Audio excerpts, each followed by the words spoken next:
ano po,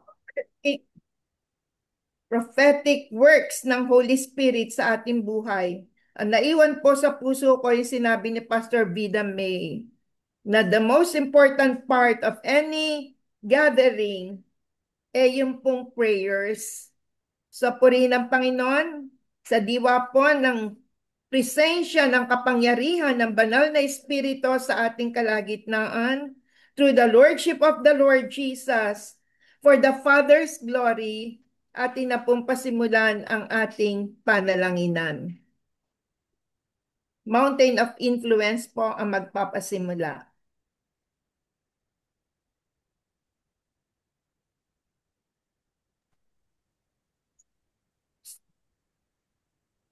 Jill, ikaw ba na-assign ka sa Mountain of Influence?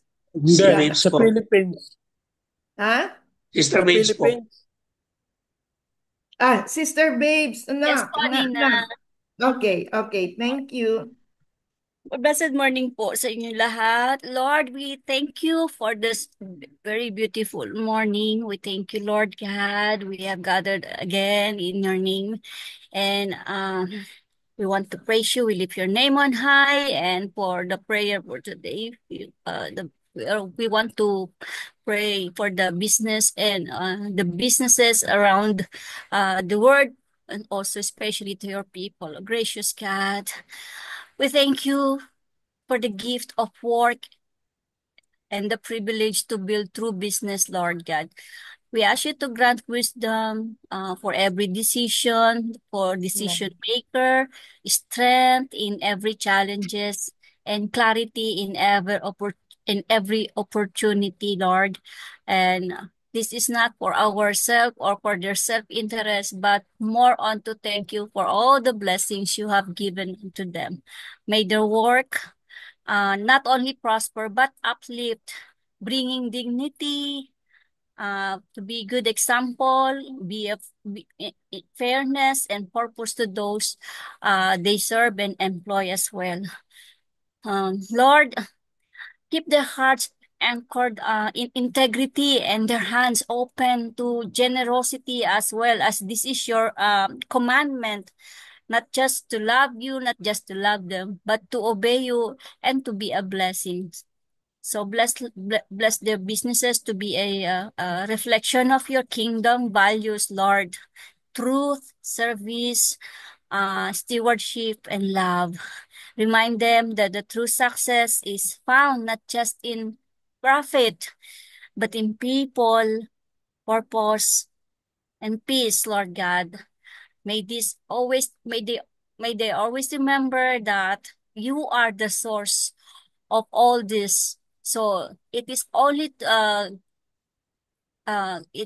good to bring back to give back this message, these blessings unto your name. You are the author of wisdom, the giver of every good and perfect gift. So today we're praying to bring to bring their dreams, their plans, and their work of hands. Teach them to walk in humility and excellence, Lord. Also, let success not be a measure of pride, but the testimony of your favor and grace, Father.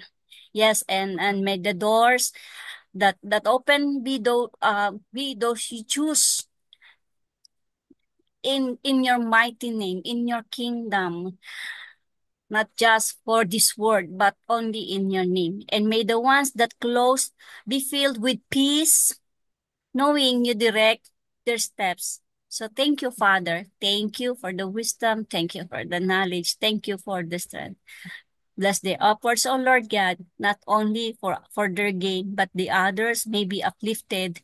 And Lord, may your name honored in all they do in terms of businesses. In Jesus' name we pray. Amen. Amen. Father, we are here, Lord, bringing you, Lord God, the body of Christ, O God. Lord, we know that it is you who established all the churches, O God, and even the ministries.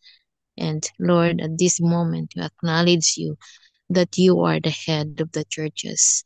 And so I pray, Lord God, for all the pastors, the leaders, the deaconess, O Lord God, whom you have appointed to be obedient to you, O Jesus Christ, our Lord.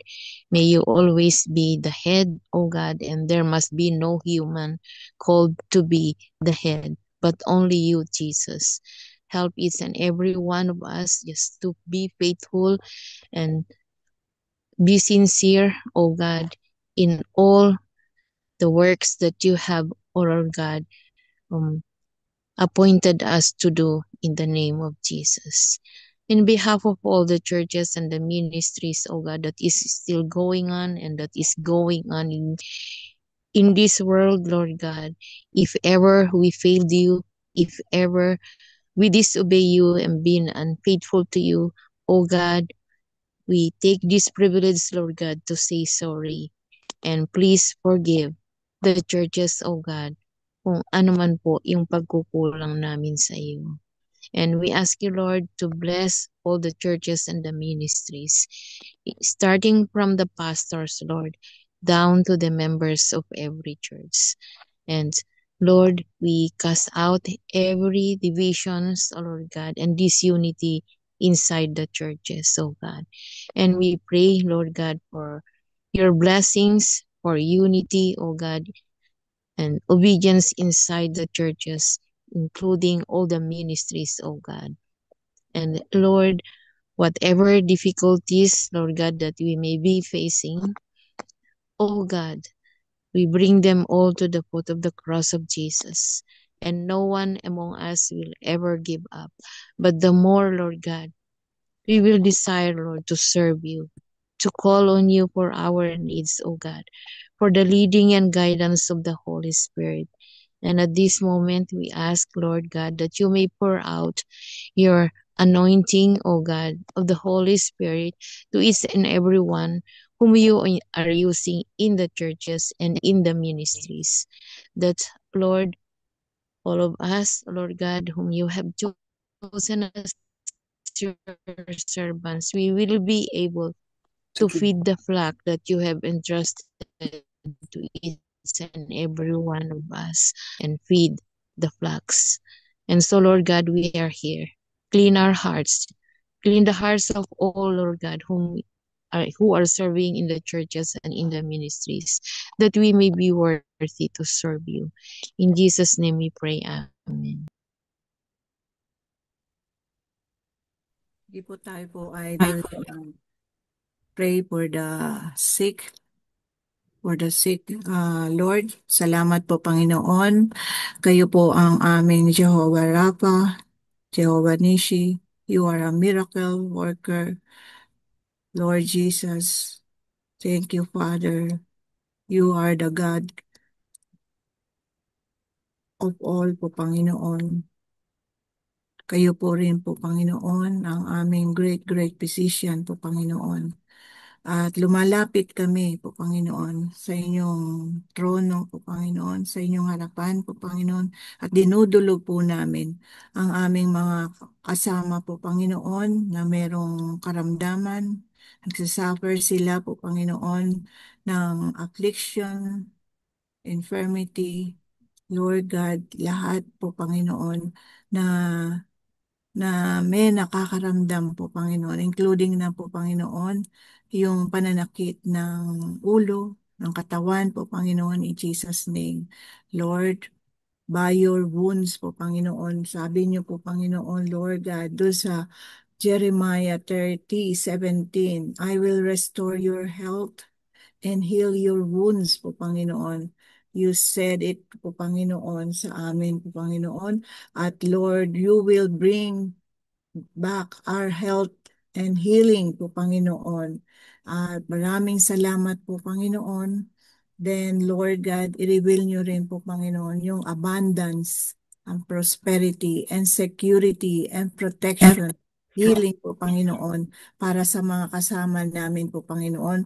Lord God, at kina-cancel po namin yung mga kapatid namin na merong taglay na Lord God, na cancer na ito, whatever the cancer they had po, Panginoon, we cancel it po, Panginoon, in Jesus' name po, Panginoon. At yung mga dark cells na ito ay mag-produce ng panibagong cells po, Panginoon, upang kalabanan ito po, Panginoon. Matunaw ang lahat ng ito po, Panginoon. At lahat ng dumadaan sa chemo, sa treatment, sa therapy po, Panginoon, Lord God, ay palakasin niyo po, Panginoon, ng immune system ng body, Panginoon, na to, at receive the healing, Lord God, sa aming katawan na ito po, Panginoon. Including, Lord God, na merong mga stones, sa kidney stone, sa gallstone po, Panginoon, ay tunawin nyo na po, Panginoon, Lord. Pati po yung may mga sickness, yung heart disease po, Panginoon, digestive, lungs po, Panginoon, at dun sa may mga liver, pancreas po, Panginoon, in Jesus' name po, Panginoon, mag-overflow ang living water nyo dito sa aming platform na ito po, Panginoon. Whatever they are po, Panginoon, kung kahit saan, wherever they are po, Panginoon, saan man sila nandun po, Panginoon, Lord God.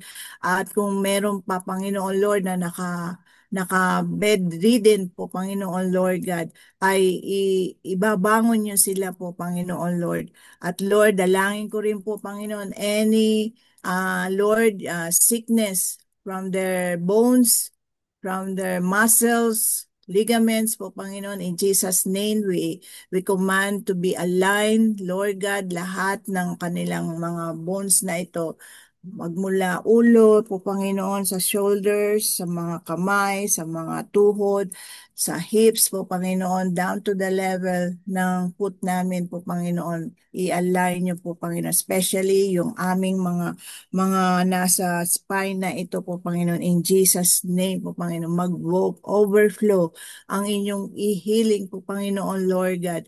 At Lord, tinataas po namin yung mga nakakaranas ng paralyze sa kanilang katawan po, Panginoon. We command this body to be function, Panginoon, Lord God, at mag-work, maging active po, Panginoon, ang kanilang mga parts ng kanilang body na ito po, Panginoon. Mag-move kayo po, Panginoon, Lord God. And we ask, Lord God, na any, Lord God, na mga negatives sa mental po, Panginoon, sa physical, mental health na to po, Panginoon, Lord, nakakaranas po ng depression, anxiety, Lord God, ng worries po, Panginoon, ay tanggalin nyo ang lahat ng ito po, Panginoon, at palitan nyo po ng kapayapaan sa aming puso, at Lord, katiwasayan, kapahingahan po, Panginoon, Lord God, ang ibigay nyo po. At Lord, yung joy sa puso ng bawat isa po, Panginoon, dahil malaki rin po ang nagagawa ng joy po, Panginoon, sa puso ng bawat isa po, Panginoon. Kahit na dumarating sa bawat isa po, Panginoon, yung mga pagsubok ng grief po, Panginoon, Lord, yung kalungkutan sa kanilang puso po, Panginoon, palitan niyo po, Panginoon, ng joy na ito na nanggagaling sa inyo po, Panginoon, Lord God. Nire-release po namin po, Panginoon, ang lahat ng inyong, Lord, living water, mag-flow, mag-wash out lahat ng mga any toxic, Lord God, sa aming katawan na ito po, Panginoon, in Jesus' name po, Panginoon. At hawakan niyo po, Panginoon, Lord God, ang bawat isa ng mga nandito po, Panginoon, Lord. Mag-radiate po, Panginoon, Lord, ang inyong presence, ang inyong Panginoon, Lord God, yung healing power po, Panginoon, sa mga ulo po, Panginoon, down to the level po, Panginoon. Lord, yung cleansing power po, Panginoon, coming from you, yung living water po, Panginoon, Lord, ay rumagasa po, Panginoon, sa aming physical na body na ito, at maranasan po namin yung inyong mirakulo, yung miracle healing po, Panginoon, Lord, na nanggagaling sa inyo po, Panginoon, Lord God. At Lord, lahat po, Panginoon, wala po kayong titira po, Panginoon, Lord. Lahat ay makakaranas ng kagalingan na ito, Lord God, at pataasin niyo po, Panginoon, yung level ng aming pananampalataya po, Panginoon. I-demonstrate niyo po, Panginoon, Lord, at maranasan namin po, Panginoon, kung paano kayo nagpagaling nung panahon nung New Testament po, Panginoon. Yung mga disciple niyo ay ganun din po, Panginoon. Inaangkin po namin ang inyong kagalingan sa aming platform na ito, sa amin, whatever, Lord, sa bawat tahanan po, Panginoon, sa bawat pamilya namin, kahit na po nandun sa mga ibang lugar po, Panginoon, malayo man, malapit man, Panginoon, kaya niyong abutin po, Panginoon Lord, especially, Lord God, yung mga nakakasuffer po, Panginoon, ng mga victim dun sa war po, Panginoon Lord, comfort them po, Panginoon, their hearts, their family po, Panginoon Lord God, at kayo po, Panginoon, ang mag-restore, heal them po, Panginoon, from any, Lord God, sa kanilang nararanasan na ito, lalo na sa kanilang puso po, Panginoon. Kayo po ang magbigay ng kasagutan, katugunan po, Panginoon, sa lahat ng kanilang mga, Lord, na dinadaanan po, Panginoon Lord, at i-rise up nyo, i-raise nyo po, Panginoon Lord, ang kanilang pananampalataya at pagtitiwala sa inyo po, Panginoon. At lahat ng aming pananalangin na ito, Lord, inaangkin po namin ang inyong biyaya, abundance, Lord God, ng inyong mapagpalang kamay, ng inyong healing po, Panginoon Lord, ng inyong dakilang grace, faithfulness, forgiveness sa aming mga pagkukulang sa aming pagkakasala. Maraming salamat po, Panginoon. Lord, lahat ng ito, kinover nyo na ng inyong blood of the Lord Jesus. At salamat po, inaangkin po namin ang lahat ng ito na merong pagpapasalamat at pagtitiwala sa inyo for your honor and glory. In Jesus' name, we pray. Amen. Magandang tanghali po sa lahat. Please allow me to read a verse in the Bible found in 2 Chronicle chapter 7 verse 14.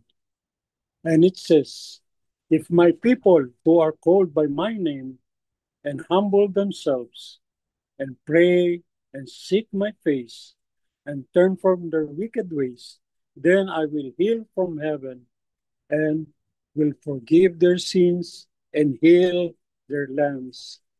Hallelujah, Abba Father God, our Lord Jesus Christ of Nazareth, and Holy Spirit, our triune God. We love you and we praise you, Lord. With humble hearts and minds, we come before you, throne of grace and mercy, O Lord, to praise you and thank you for this wonderful Wednesday that we are all together here in Breakthrough Global, O Lord Jesus Christ.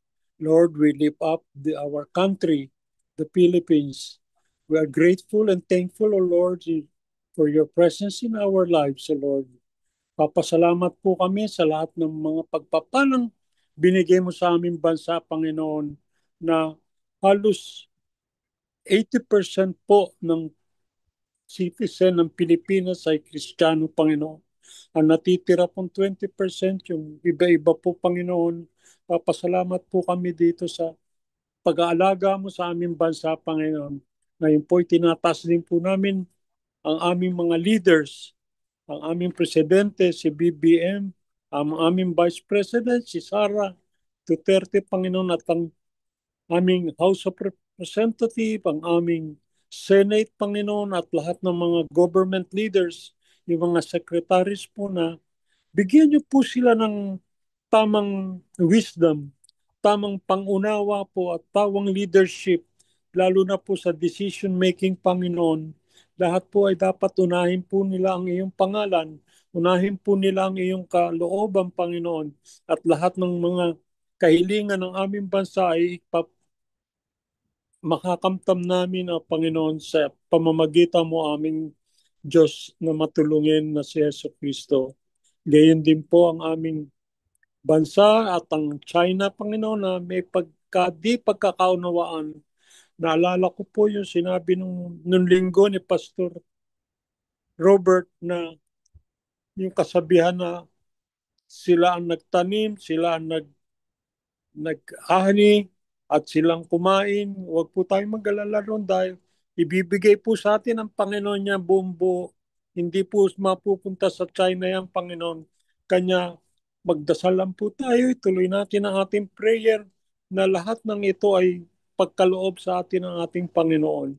Gayun din po kung anuman ang mga nangyayari na hindi namin nalalaman, Panginoon. Iligtas mo po ang bansa namin sa anumang kapahamakan, Panginoon. Lalo na po ang gera na nangyayari ngayon kung saan man, Huwag po sana kaming pahintulutan, O Lord Jesus Christ. Huwag po pahintulutan na madamay kami, Panginoon. Alam ko po, mahal mo ang bansang Pilipinas na sinasabi dun sa nabasa ko po na ang Philippines daw po ang second Israel, Panginoon. Kami po yung mga binabanggit mo mga Gentiles na nasa Bible, Panginoon. Hindi po kami Hudyo, kami po yung mga Gentiles na naniniwala sa iyo at sumasamba sa iyo at nananalig sa iyong kalooban, Panginoon.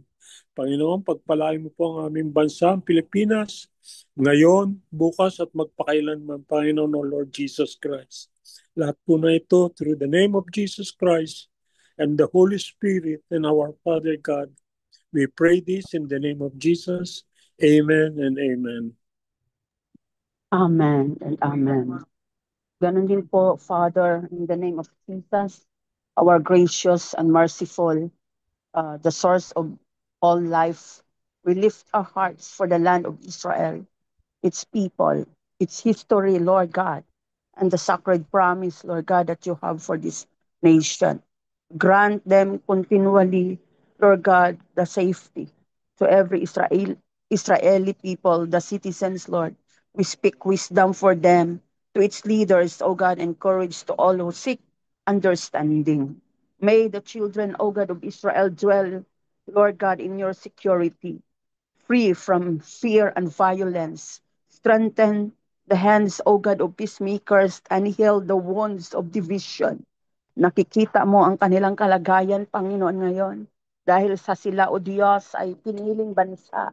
Lord God, nakikita mo ang mga tumutugis, mga plano, Panginoong Yesus, ng mga bansang nakapaligid sa kanila.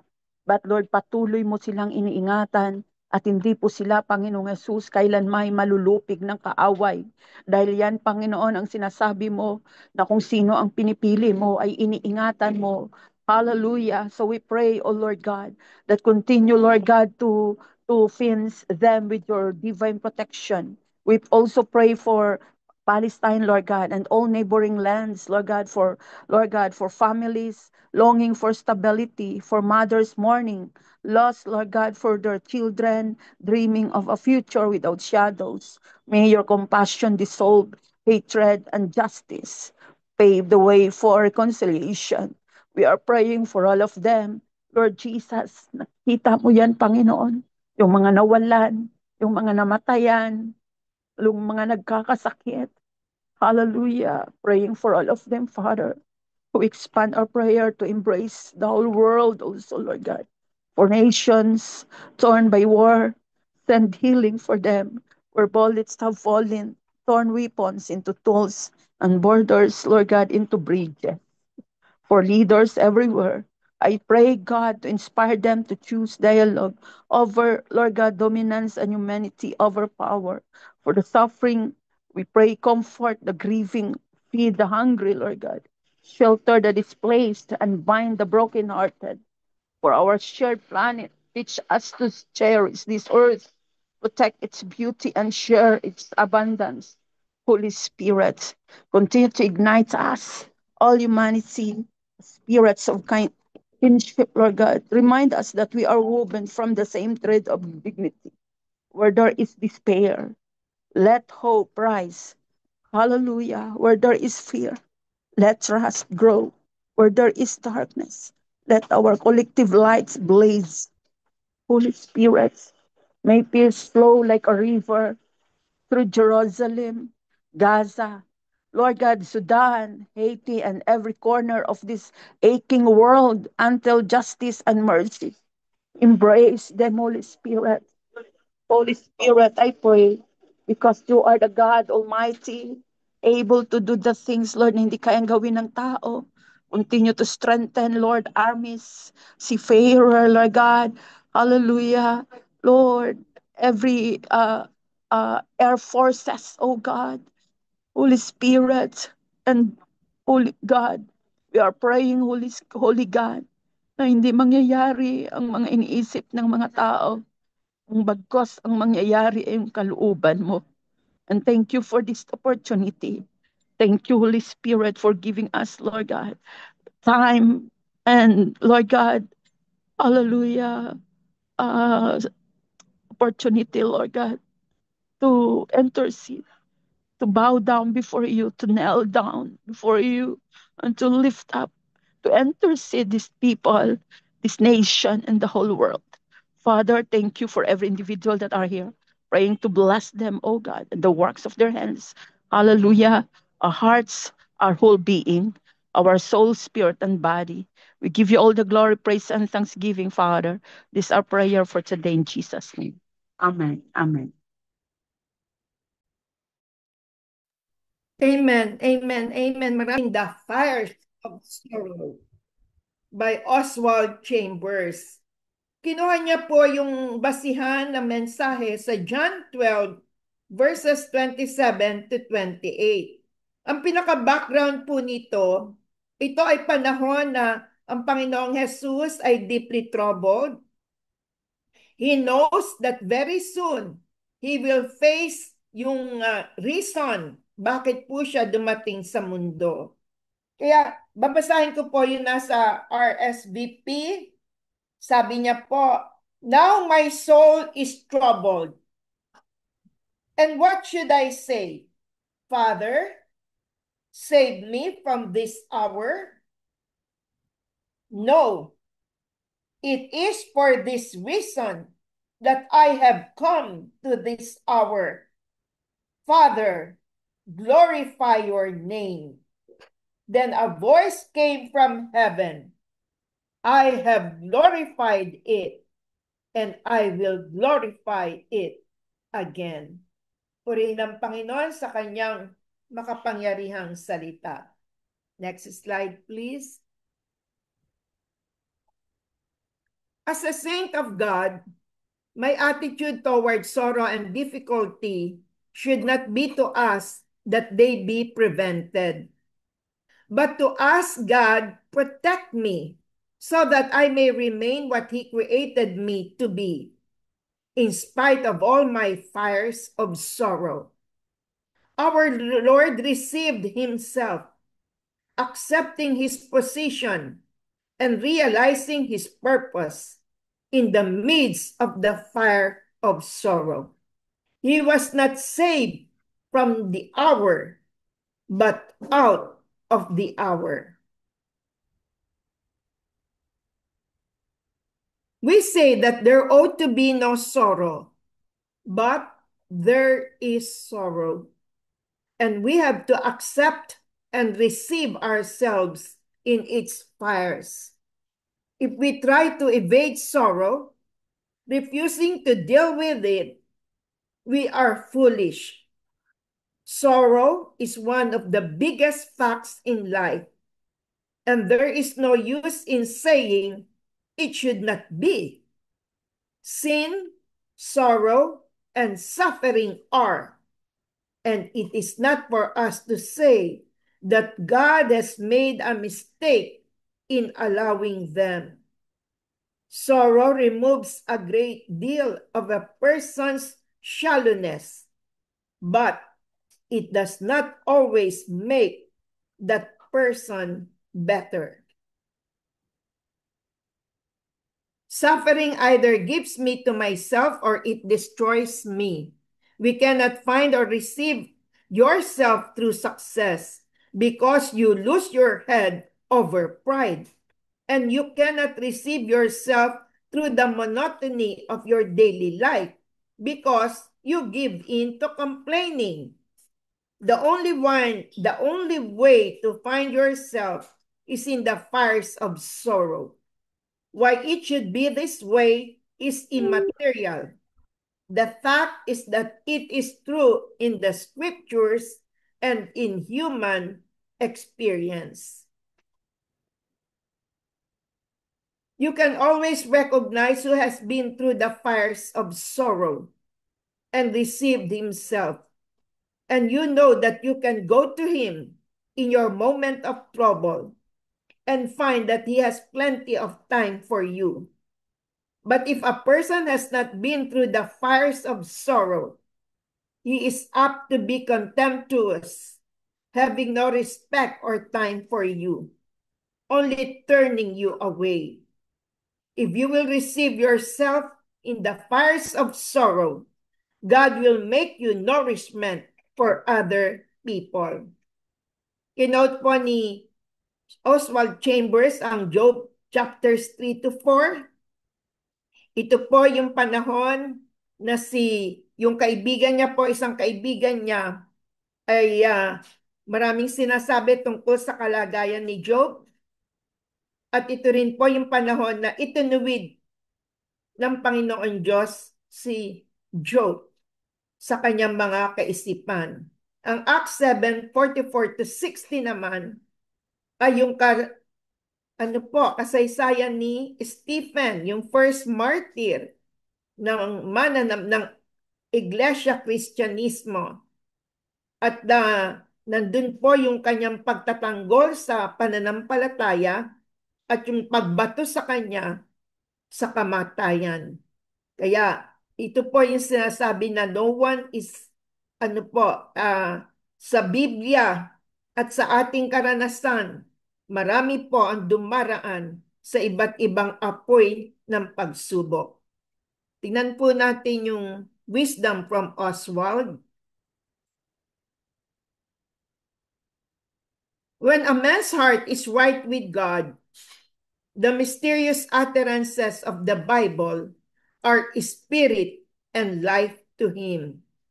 Spiritual truth is discernible only to a pure heart, not to a keen intellect.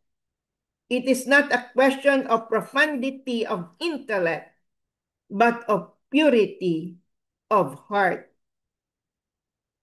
Ito po yung mga katotohanan na nakita po ni Oswald Chambers sa kanyang binahagi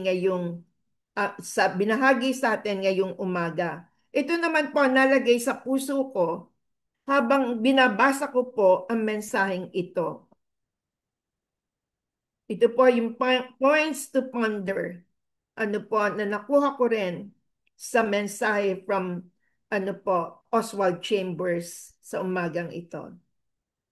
Number 1, sa points to ponder, Christians are not exempted from experiencing sadness and sufferings in life. Sabi po sa 2 Peter 4, verses 12 to 14 and 16, Dear friends, do not be surprised at the fiery ordeal that has come on you to test you as though something strange were happening to you. But rejoice in as much as you participate in the sufferings of Christ, so that you may be overjoyed when his glory is revealed. If you are insulted because of the name of Christ, you are blessed, for the Spirit of glory and of God rest on you. However, if you suffer as a Christian, do not be ashamed, but praise God that you bear that name. Naalala ko po tuloy ang karanasan ni Pastor Peter Tanchi, yung pong pinaka-head ng Christ Commission Fellowship, nang ang kanyang anak na 15 taong gulang lang. Nakatira po sila sa Antipolo. Si Pastor Peter at ang kanyang kabiyak ay nandun nagli-lead sa isang Bible study group. Yung kanila pong mga anak na iwan sa bahay, napasok po sila ng mga masasamang loob. At yung kanyang 15 taong gulang na anak na babae ay ginahasa, hindi po ng 1, 2 o 3, pero 7 lalaki po ang nag-violate sa kanya. Kaya hindi po natin kayang isipin ang resulta ng karanasang ito sa kanila. Pero napakalaking kaibahan ang nagagawa ng isang mananampalataya. Si Pastor Peter, kinausap po siya ng Panginoon at binigyan siya ng assurance ng kanyang presence sa kanilang karanasan na ito. At ang sabi ng Panginoon, hindi mo lang siya anak, anak ko siya. Yun nga po si Joy Tanchi. Talagang ang resulta po, kamangha-mangha. If Christ is at the center of any sadness and sufferings na dumarating sa isang mananampalataya. Next slide, please. Through Christ's Lordship and by the power of the Holy Spirit who lives inside us, we are overcomers. Isaiah 43, verses 1 to 3. Israel ang nakalagay po rito. Pero to make yung salita pong ito ng Lord personal, pangalan nyo po ilagay nyo. Virgil, Rory, Jeneline, Babes, Ophel, Lydia, sino pa ba nandito? Flora, basta yung name po natin, ilagay po natin rito. Yeah. Halimbawa, lalagay ko pangalan ko, ano po? Olive. The Lord who created you says, do not be afraid. I will save you. I have called you by name. You are mine. When you pass through deep waters, I will be with you. Your troubles will not overwhelm you. When you pass through fire, you will not be burned. The hard trials that come will not hurt you. For I am the Lord your God, the Holy God of Israel, who saves you. Purihin ang Panginoon. Hindi nga po tayo exempted sa first point, pero because of God's presence through Christ, Lordship, and the power of the Holy Spirit who lives inside us, we can overcome. And more glory ang nakikita sa Diyos na ating tinataglay at Diyos na ating kasama every time we pass through the fire of testing and sorrow and suffering. Next slide, please. Sorrow helps you better understand yourself, who you really are, and recognize the big difference that Christ makes in your life, so that it is easy to help those passing through the same fiery trials. Sabi po sa Hebrews 2:18, ang Lord Jesus ang tinutukoy dito. And now, Jesus can help those who are tempted because He Himself was tempted and suffered. Ganon din po tayo, katulad na nangyari kay Joy Tanchi o sa pamilya ni Pastor Peter. 2 Corinthians 1:4, He helps us in all our troubles, so that we are able to help others who have all kinds of troubles, using the same help that we ourselves have received from God. Napakaraming buhay have been touched by the Lord dahil sa patotoo ng buhay ni Joy Tanchi, at hindi lamang po siya, tayong lahat. Ganito po ang patotoo ng mga mananampalataya. Next slide, please. 3 points lang po pala. So, sa umagang ito, purihin ang Panginoon sa matinding paalala po sa bawat isa sa atin. Ang pinakamahalaga, kasama po natin siya at hindi niya tayo iniiwanan sa anumang mga pagsubok o anumang sirkumstansya sa ating buhay. Narito po ang isang awit bago po ang closing prayer at benediction ni Pastor Rory na ibinigay din po sa akin ng Panginoon. Just Trust Me, na inawit po ni Pastor Carlos Cao Jr. Salamat po.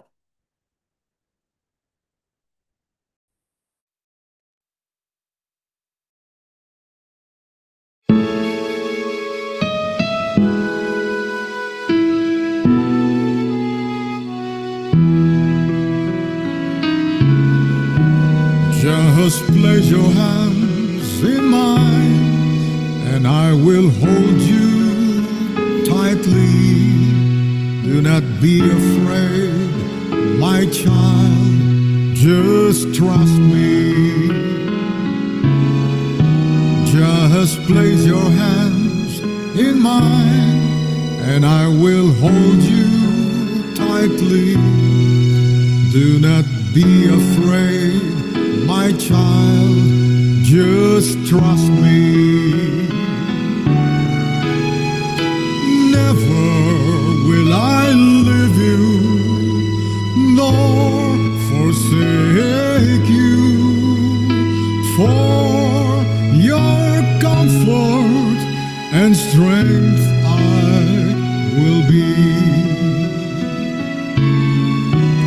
I have called you by name, you are mine. So precious you are in my sight. All the glory and riches of heaven have I left to give you, my love. Is there anything too hard for me to do? Will I withhold any good thing from you? When you call, I will answer. For the glory of my Father in you. Just place your hands in mine, and I will hold you tightly. Do not be afraid, my child, just trust me. Just place your hands in mine, and I will hold you tightly. Do not be afraid, my child, just trust me. Never will I leave you, nor forsake you. For your comfort and strength I will be. Never will I leave you, nor forsake you. For your comfort and strength I will be.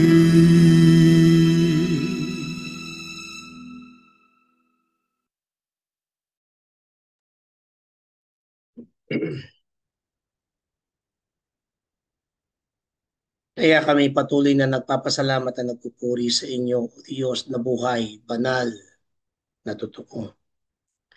Ikaw lamang ang aming pupurihin at dadakilain.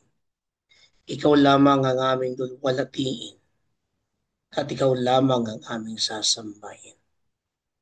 Salamat po, Panginoon, sa matagumpay na pagsama-sama po namin araw-araw dito sa 3-Week Global.